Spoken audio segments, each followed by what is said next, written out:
Es esmu Jadviga Neimaņa. Šie rāmi palīdz norentēties. Saka, hei, apstājies un skaties, te kaut kas ir.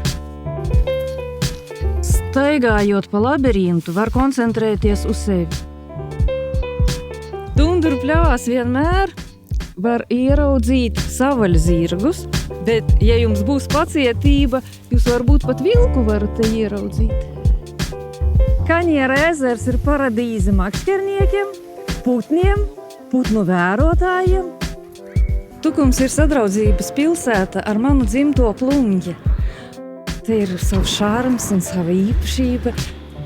Durbas pils ir iespaidīga, tā ir skaista ēka kalna virsotnē. Es esmu dzimusi Lietuvā, bet Latvijā jūtos kā mājās. Atklāja Latviju no jauna arī tu.